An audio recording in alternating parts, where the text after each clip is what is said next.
Friends, आज मैं चाय पत्ती की मदद से एक ऐसा फर्टिलाइज़र बनाऊंगी जो न केवल फर्टिलाइज़र का काम करेगा बल्कि एक बहुत ही अच्छा पेस्टिसाइड और फंगीसाइड का भी काम करेगा। क्योंकि इसमें मैं जो चीज़ मिलाने वाली हूँ वो बहुत ही शक्तिशाली फंगीसाइड है और प्लांट को सभी तरह के कीड़ों के अटैक से सुरक्षित रखती है। प्लांट में मिट्टी में किसी तरह का फंगस हो गया हो या चींटियाँ हों या पत्तियों में किसी तरह के इंसेक्ट का अटैक हो, उस चीज़ से सारी चीज़ें दूर हो जाएंगी। तो हमें भी प्लांट के लिए हमेशा समय समय पर ऐसा फर्टिलाइज़र यूज़ करना चाहिए जो कि साथ में कीटनाशक का भी काम करे, क्योंकि बारिश का सीज़न है और प्लांट में बहुत ही जल्दी इंसेक्ट अटैक होता है। ख़ासतौर पर मिट्टी में फंगस जल्दी लग जाता है क्योंकि नमी बनी रहती है मिट्टी में और मिट्टी को अच्छी मात्रा में धूप नहीं मिल पाती है और फंगस हमारे प्लांट पर अटैक करता है। तो फंगस ना लगे इसके पहले ही आपको इस तरह से कुछ घरेलू नुस्खे प्लांट के ऊपर आजमाने चाहिए जिससे कि प्लांट हमारा सुरक्षित रहे और किसी तरह का उसमें इंसेक्ट अटैक ना हो। तो फर्टिलाइज़र में यदि आपने चाय पत्ती का फर्टिलाइज़र यूज़ किया होगा तो आप जानते होंगे कि ये प्लांट के लिए कितना यूज़फुल है और हमारे सभी फ्लोरिंग प्लांट में तो ये बहुत ही वरदान है। चाय पत्ती का जो फर्टिलाइज़र है वो प्लांट में NPK प्रोवाइड कराता है। प्लांट में जो ज़रूरी पोषक तत्व हैं, खासतौर पर इसमें नाइट्रोजन बहुत ज़्यादा मात्रा में होती है और इसका एक काम और है, वो है मिट्टी के pH को एसिडिक करना। और जो एसिडिक पसंद प्लांट होते हैं, खासतौर पर मोगरा, गुड़हल और हमारा जो गुलाब है, इस तरह के जो प्लांट होते हैं उनमें यदि हम इस फर्टिलाइज़र का यूज़ करते हैं तो प्लांट में बहुत अच्छी फ्लोरिंग होती है और प्लांट की ग्रोथ बहुत अच्छी होती है। प्लांट की मिट्टी उपजाऊ बनती है और सारे पोषक तत्व हमें इस फर्टिलाइज़र से मिल जाते हैं। तो इसमें क्या चीज़ मैं मिलाने वाली हूँ वो देखिए आप। इस फर्टिलाइज़र और जो साथ में कीटनाशक का काम करेगा तो इसके फ़ायदे यही हैं कि आपके प्लांट में किसी तरह की भी फंगस होगी वो दूर हो जाएगी। साथ में मिट्टी में बहुत ज़्यादा चींटियाँ हो जाती हैं बारिश के दिनों में, तो चींटियाँ भी नहीं होंगी और किसी तरह का इंसेक्ट अटैक है तो वो भी दूर हो जाएगा। साथ ही प्लांट में जो फर्टिलाइज़र में पोषक तत्व हैं वो प्लांट की ग्रोथ अच्छी करेंगे, प्लांट में फ्लोरिंग अच्छी होगी, जो बर्ड्स ड्रॉप प्रॉब्लम है वो भी नहीं होगी।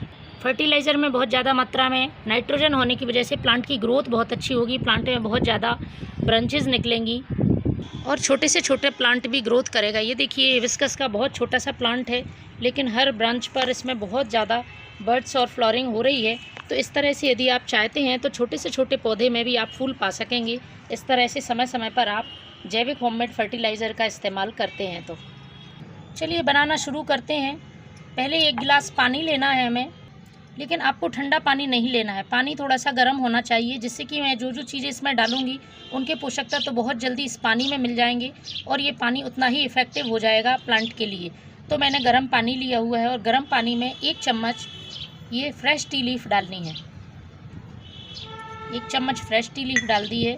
इसके साथ ही मैं जो चीज़ मिलाने वाली हूँ वो बहुत ज़्यादा प्लांट के लिए फ़ायदेमंद है। ये एक फंगीसाइड और कीटनाशक का काम करेगी और ये है दालचीनी। तो दालचीनी को हमें ऐसे नहीं मिलाना है, दालचीनी को पहले हमें अच्छी तरह से पीस लेना है। तो इसका हम पाउडर बनाते हैं पीस कर। इस तरह से इसे छोटे छोटे टुकड़ों में तोड़कर और आप पीस लीजिए। तो पीसने के बाद हमें ये इस तरह से दालचीनी पाउडर मिल जाएगा। अब इसका हमें यूज़ करना है तो इसका 1 चम्मच पाउडर हमें इस पानी में डाल देना है। चाय पत्ती और दालचीनी का पाउडर मिक्स करके इसे हमें 1 दिन के लिए ढककर रख देना है।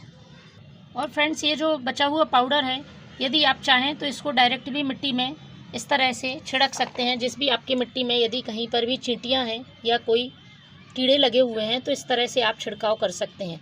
लेकिन मैं आपको ये बहुत ज़्यादा इफ़ेक्टिव, क्योंकि ये फर्टिलाइज़र की तरह काम करेगा, इसमें चाय पत्ती मिलाई हुई है तो दोनों काम हो गए प्लांट के लिए, इसलिए मैंने इसको लिक्विड फॉर्म में बनाया है। तो इसको मैं 1 दिन के लिए रखती हूँ, उसके बाद बताऊँगी आपको कैसे इसको इस्तेमाल करना है। 1 दिन बाद फ्रेंड्स हम देखेंगे किस तरह से तैयार हुआ है हमारा फर्टिलाइज़र और कीटनाशक। तो देखिए इसका पूरा कलर चेंज हो गया है, दालचीनी इसमें अच्छी तरह से गल गई है और साथ ही चाय पत्ती का भी पूरा अर्क इस पानी में मिल गया है, क्योंकि हमने गर्म पानी यूज़ किया था तो ये गर्म पानी में बहुत जल्दी घुल जाती है। तो अब इसको हमें छान लेना है। तो मैंने ये लिया है 2 गिलास सादा पानी, 1 गिलास हमारा फर्टिलाइज़र है और 2 गिलास सादा पानी, इसमें ही मैं इसे छानती हूँ। ये देखिए ये हमारा फर्टिलाइज़र और फंगीसाइड बनकर तैयार है। अब इसको फ्रेंड्स आप 2 तरह से इस्तेमाल कर सकते हैं। चाहें तो आप इसको स्प्रे कर सकते हैं यदि पत्तियों में किसी तरह के इंसेक्ट हैं, और यदि प्लांट की मिट्टी में फंगस है, चींटियाँ हैं, तो आप इसको इस तरह से मिट्टी में डाल सकते हैं। पॉट की साइज़ के हिसाब से आप डाल दें और एक बात और है फ्रेंड्स कि यदि आपके प्लांट में फंगस नहीं है, चींटियाँ नहीं हैं, कीड़े नहीं हैं, तो भी आप इसका इस्तेमाल कर सकते हैं, जिससे कि आगे प्लांट में इस तरह की समस्याएं नहीं होंगी, प्लांट का फंगस से बचाव होगा और चींटियाँ भी नहीं आएंगी। तो फ्रेंड्स, इस दालचीनी का और चायपत्ती के फर्टिलाइज़र का आप ज़रूर इस्तेमाल करें।